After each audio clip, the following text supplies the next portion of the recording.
conversando com o engenheiro eletricista Hércules Medeiros. Ele vai contar para a gente quais são as precauções que devem ser adotadas em relação aos raios, né? Os riscos de raios, que essa época do ano a gente sabe que acabam aumentando.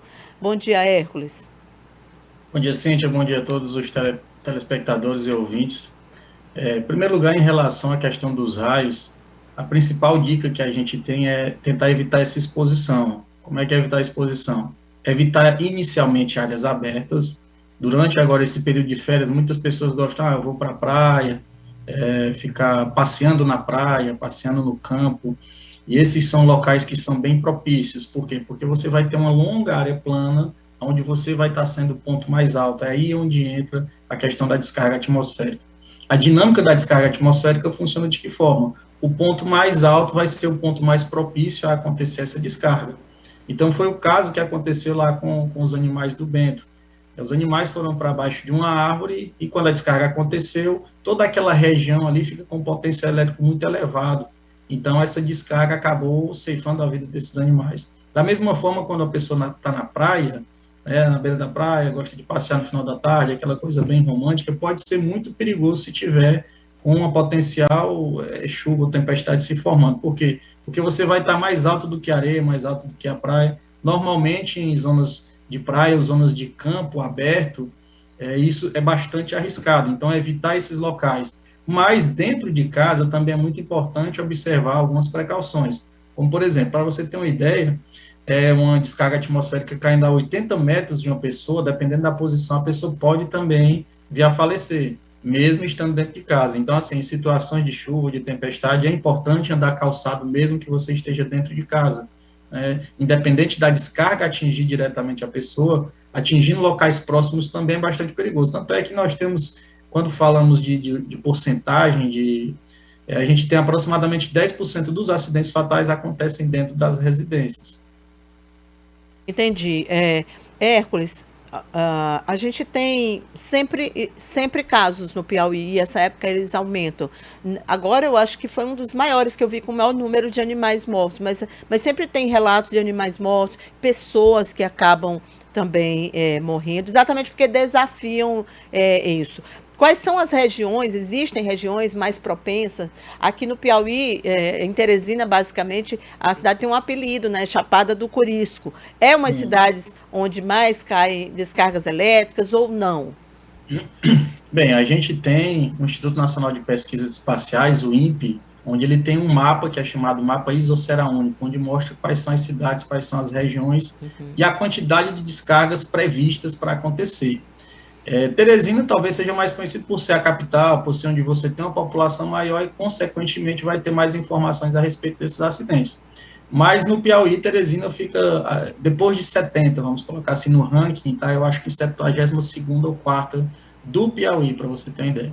No Piauí, a região onde é mais perigosa, a região onde acontecem mais descargas atmosféricas, é na região norte, próximo ao Maranhão. A gente tem ali as cidades Morro do Chapéu, aquela região ali próxima à Esperantina, é a região onde acontecem mais descargas no Piauí. Então, Teresina tem a fama, mas não faz jus a ela, né?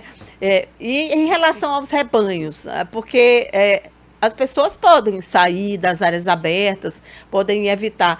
Qual é a alternativa que produtores, sobretudo pequenos produtores, como é o caso do Bento e muitos outros, podem encontrar, Hércules, assim, o que fazer com os animais nessa época do ano? Bem, realmente nesse caso aí, o investimento seria fazer um local onde eles ficariam abrigados, né? Uhum. E a gente tem algumas coisas que podem até, de certa forma, onerar, mas que seria para a segurança. É um local de abrigo, né, que eles chamam de aprisco, quando você tem animais caprinos, e aí cobriria esse local com um telhado metálico e promoveria alguma descida para esse telhado metálico. Para caso aconteça uma descarga nesse telhado, essa descarga ir para a terra e não chegar a atingir esses animais. Né? Isso aí seria um sistema de para-raio, que pode sair muito caro, mas assim, seria a única maneira viável de se ter, porque toda vez que o animal for para baixo de uma árvore, ele vai ficar propenso a sofrer uma descarga atmosférica. Entendi. Aliás, nós temos para-raios, eles são checados, há uma manutenção, há um cuidado em relação a isso por parte dos órgãos públicos? Existe alguma avaliação nesse sentido? Bem, a gente tem uma norma da Associação Brasileira de Normas Técnicas, que é a BNT, a NBR 5419, a norma de 2015, e que essa norma vai cobrada sempre que se tem algum estabelecimento, o Corpo de Bombeiros, para aprovar o projeto de combate a incêndio, prevenção e combate a incêndio, cobra a questão dessa norma, da implantação. Então, assim, essa norma também estabelece a periodicidade de manutenção e de inspeção, vai depender do tipo de ocupação da edificação. Normalmente é em torno de 3 a 5 anos. Mas, como estou dizendo, depende do tipo de edificação. Para algumas edificações, inclusive, é dispensado até a instalação do para-raio. Então, você tem, por exemplo, uma casa que é de um pavimento, fica próximo a um edifício mais alto. Então, aquele edifício já promoveria, né, a proteção que poderia estar abrangendo também essa edificação. A norma fala a respeito de tudo isso, mas realmente em questão de inspeção, em questão de manutenção, a periodicidade é em torno de 3 a 5 anos. E o Corpo de Bombeiros, né, faz esse papel de fiscalização, tanto na instalação, no projeto inicial, quanto posteriormente, de forma anual. Tem também inspeção anual que é feita pelo Corpo de Bombeiros, que é cobrada pelo Corpo de Bombeiros. Tá. Hércules, existem muitas lendas e coisas que a gente ouve de que podemos fazer para nos prevenir contra raios. Por exemplo, a história do espelho é uma delas. Eu queria Sim. saber o que, que é mito, o que é verdade nessas histórias. Bem, a questão dos espelhos, né, ela tem uma origem bem antiga, que é o que os primeiros espelhos eram feitos de metal polido, né? Certo. Então, assim, o metal, de qualquer forma, sempre vai ser um bom condutor de energia elétrica. Então, por isso, muitas pessoas associavam, né, talvez tenham acontecido acidentes. O que se fala na literatura é que essa origem vem da questão dos espelhos metálicos, né? Outra coisa que falam, passar a chuva em um carro é seguro, em uma moto também. A diferença é o quê? As pessoas às vezes confundem, o pneu é um material isolante. O que vai te deixar protegido dentro de um carro não é a questão dos pneus. O carro ele funciona com o princípio científico da eletricidade chamado gaiola de Faraday, ou seja, você vai estar protegido por toda aquela carcaça metálica. Se o carro vier a ser atingido por uma descarga, não vai ser o pneu que vai estar isolando você da descarga, vai ser o carro que vai estar concentrando toda a sua superfície. Diferente da moto, que também tem um pneu que é de borracha, que seria um material isolante, mas se a descarga incidir sobre a pessoa, esse pneu não vai fazer a diferença. Você tem descargas aí que são da ordem de 30 a 90 mil amperes, então isso aí derrete até metal, imagine uma borracha. A Uhum. questão do carro, da moto, aviões são atingidos por descargas, né, frequentemente, não diria frequentemente, mas é comum acontecer. Um avião em pleno voo sofreu uma descarga atmosférica e não acontece nada com quem está dentro, exatamente porque a carga se concentra na sua superfície, não é por conta dos pneus. Então, andar de moto durante uma chuva pode ser bastante arriscado, principalmente em locais isolados, como uma estrada que você tenha tudo plano, não tenha campo, não tenha árvores próximas, né? Onde você vai estar sendo o ponto mais alto, andar de motocicleta realmente pode ser bastante arriscado. Hércules, e os interruptores, as tomadas, né? Aí você tem que tirar, né? Isso é fato. Olha, hoje a gente tem alguns dispositivos, alguns sistemas que fazem a proteção no caso das descargas atmosféricas. Um desses sistemas, a gente tem as medidas de proteção contra surto, né? E uma dessas medidas é o dispositivo de proteção contra surto, o DPS, ele é comercialmente conhecido como DPS. Esse DPS vai colocado na entrada, no quadro de entrada da sua residência, e caso aconteça uma descarga na rua ou até nas instalações próximas da sua casa, aquele DPS vai estar promovendo um desvio para o aterramento da casa.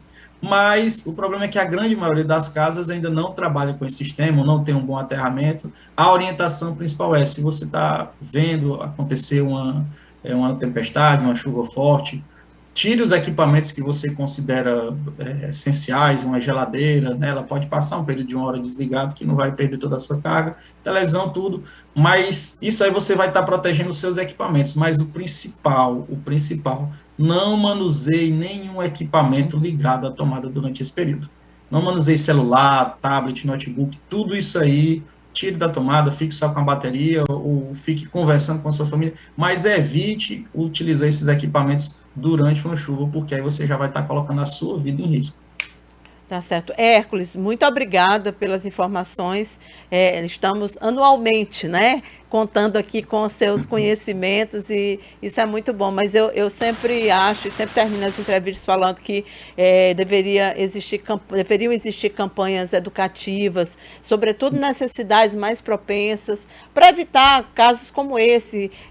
Um pequeno produtor que tem 49 ovelhas, perde 32, quer dizer, grande parte do seu rebanho. Quantas vidas já se perderam também? Acho que esse tipo de orientação seria bem interessante se as prefeituras pudessem, a própria Defesa Civil, não agora, mas no período, eu acho que ajudaria bastante, né, esse Sim, esclarecimento. sim. Estamos à disposição sempre, precisando. Tá bom.